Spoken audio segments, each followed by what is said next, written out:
Hey guys, welcome back to my YouTube channel. Sorry it's been a little bit since I've done a video, but the last couple weeks have just been crazy with work, and last week I was sick with a cold, so I wasn't able to really do anything, and I actually kind of forgot about doing a video. So, so here we are. So today, I want to talk about my favorite recipes. Okay. Some of these recipes, I've kind of, developed over time, and some of them, I found, just doing a little bit of research on the internet. So the first recipe that I want to talk about is my black magic cake. This is actually from the back of the Hershey's cocoa box. Okay. This is the best chocolate cake ever, hands down. Okay. It's so moist and it's so easy to make. Okay. I'm gonna leave all of the recipes down in the description box. So if you guys want to go home and try these, great. And if there's any other recipes that you would like me to talk about, just put a comment in the comment section and let me know. So like I said, this recipe is so easy to make, and I believe that this is a high ratio cake, okay, which I believe means that it has more sugar than flour. Okay, I'm not a baker, so don't get mad. Okay, don't quote me on that, but from what I remember from the one baking class that I took at school, that seems to be the scenario. Okay, and so let me go over the ingredients real quick. And like I said, I'll put it down in the description box, all the recipes. Okay. So 2 cups of sugar, a cup and one and 3/4 cup of all-purpose flour, 3/4 of a cup of cocoa. Now for this, you can use regular cocoa, okay? But if you want a deeper, richer, chocolatier flavor, okay, I would go for dark chocolate cocoa, okay? The other kind of cocoa that's really good, and I believe this is the dark cocoa. This is just a style that they process cocoa as, Dutch style or Dutch processed cocoa. Okay, that's really good. I'll look for that on the label. Next ingredient: 2 tablespoons of baking soda, 1 teaspoon of baking powder, 1 teaspoon of salt, 2 eggs, 1 cup of buttermilk, 1 cup of strong black coffee, half a cup of vegetable oil, and 1 teaspoon of vanilla. Okay? And then, for me, the procedure is pretty straightforward. So while you're getting all these ingredients together, okay, you want to have your oven preheating to 375. And then you want to grease and flour 2 9-inch cake pans or 1 13 by 9 2-inch cake pan. Okay. So then what you're going to do in one bowl is you're going to stir together all of your dry ingredients. So your sugar, your flour, your cocoa, your baking powder, and salt. Okay. And then you're going to add your eggs, buttermilk, coffee, oil, and vanilla, and beat on medium speed for 2 minutes. Okay. And it specifically says in the recipe that the batter is going to be thin. So don't worry about it being thin, okay? So then you're going to pour everything into the pans, and you're going to bake it for 30 to 35 minutes for round pans, or 35 to 40 minutes for rectangular pans, okay? And then what I like to do for icing on this is I like to do cream cheese icing, okay? And I like to not have it be so sweet. So I kind of cut the sugar out a little bit, cut down on the sugar, and just, and then just go from there. I think it makes a better tasting icing, and then that way everything's not so sickeningly sweet, okay? The next thing that I want to talk about is my recipe for brown butter chocolate chip cookies.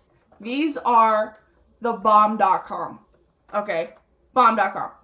I first learned about brown butter chocolate chip cookies from another YouTube channel called Binging with Babish.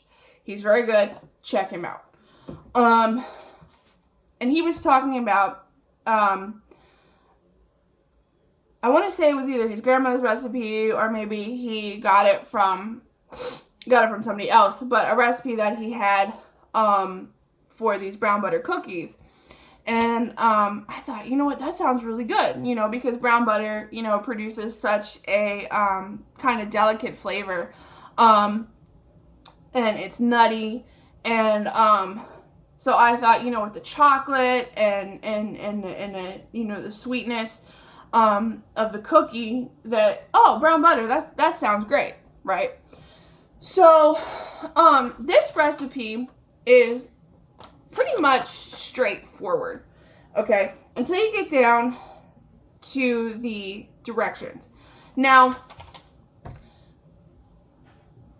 I know that the directions for this are slightly strange, okay, but if you don't follow the directions the way that they are, the cookies don't come out right. It's really weird. You'll understand what I mean when you read the recipe for this. But for this, I follow the ingredient list to the T, except so first ingredient, 14 tablespoons of unsalted butter divided.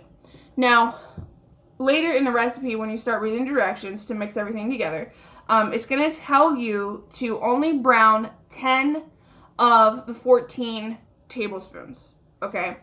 I brown it all. I brown all 14 tablespoons, okay? And what I do after it's all browned, I don't just start mixing it, okay? What I do is I put it in a container, and I put the butter in the fridge, and I let it re-solidify. And then I start incorporating everything else, okay? So the next thing is 3/4 of a cup of brown sugar packed, okay? And I like to use light brown sugar, but you can use dark if you like your cookies to be a little bit more molassesy, okay? Then a 1/2 cup of granulated sugar, 1 1/4 teaspoons of kosher salt, 2 1/2 teaspoons of vanilla extract, 1 egg plus 1 yolk, 1 3/4 cup of all-purpose flour, 1/2 teaspoon of baking soda, 3/4 of a cup of semi-sweet chocolate chips, and 4 ounces of bittersweet chocolate. Okay. So, as I said, I follow the ingredient list pretty much to a T, except for, like I said, I brown all 14 tablespoons of the butter. But I also use all brown sugar. Okay? I like the texture that brown sugar gives chocolate chip cookies when you use all brown sugar. Okay? So as it says here, it would be 3/4 of a cup of brown sugar. Okay? If you're doing brown sugar and regular sugar. But since I do all brown sugar, I just double the brown sugar. Okay? So then, again, while you're getting all these ingredients together, you want to be preheating your oven to 375. All right. And then you're going to line 2 large baking sheets with parchment paper and set that aside. I have, you can use parchment paper, but I have what's called a Silpat. Okay. It's a silicone mat that's used for baking. And they work wonderfully. Okay, you can find those at any local cooking store, like Williams-Sonoma, for example, or your local restaurant store, or you can find it online on Amazon, for example. That's where I got all of mine, on Amazon. So, the next set of directions is you want to place 4 tablespoons of butter into a large mixer and set that aside. That's what I'm talking about, because they tell you to set the 4 tablespoons aside and brown the other 10. I brown all 14 and then follow the recipe after that. Okay. I'm not gonna bore you like I did with the first the black magic cake recipe. So I'm just gonna put this in the description box because it's a little bit longer. But that's the gist of this recipe. They come out very good, by the way. Very good. The next recipe that I want to talk about is actually waffles. Okay? I love waffles. All right. Waffles are great. Chicken and waffles, amazing. One of my favorites. There's a restaurant here in town that is called Max's. If you live in the Lancaster area, go check it out. It's fabulous. Okay. They have a chicken and waffles on the menu. It's like a croque madame sandwich, but with waffles. And it's fabulous. It's so good. Okay. So, the recipe for the waffles. Again, very straightforward. 2 cups of all-purpose flour, 2 tablespoons of sugar, 4 teaspoons, of baking powder, 1 teaspoon of salt, 2 eggs, 1.5 cups of warm milk, 6 tablespoons of unsalted butter melted, and 1 teaspoon of vanilla. Okay? And then again, while you're getting all that together, you want to preheat your waffle iron. And then, then you start mixing everything together. In a large bowl, combine your flour, sugar, baking powder, and salt. And then in a separate bowl, whisk together your eggs, warm milk, butter, and vanilla. All right. And then you want to pour the wet ingredients into the dry. All right. And when you do this, very important, do not overmix it. Okay. It's okay to have lumps of flour. All right. They will work themselves out when you put it in the waffle iron and it starts cooking. Okay. So I do about 10 stirs and then I walk away. All right. I let it go. I do the Alton Brown method. Check. Look that up. He did a show on Good Eats talking about pancakes. And that's what he was saying. You don't want to overmix. And it doesn't matter that there's lumps of flour in there. So do the 10 strokes that he talks about and walk away. That's it. Okay.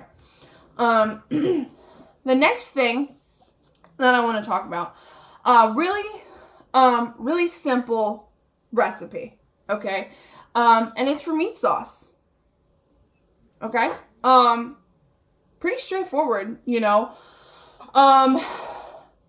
pound of ground beef, small onion diced, 3 cloves of garlic minced, dried basil to taste, dried oregano to taste, 1 can of San Marzano tomatoes, 1 can of crushed tomatoes, and salt and pepper, and a little bit of sugar, just like a pinch, just to take out the acid from the tomatoes. Now, the reason I said 1 can of San Marzano tomatoes and 1 can of like a store brand crushed tomato, just because I kind of even out the cost a little bit with that. But San Marzano tomatoes, if you have not used them, they are fantastic. One time I made like a short rib ragu with these tomatoes. Fabulous. Such good, rich flavor in these tomatoes. They're expensive. I believe they're almost like $5 a can. Okay? For, you know, but they're delicious. Okay? Really worth the money.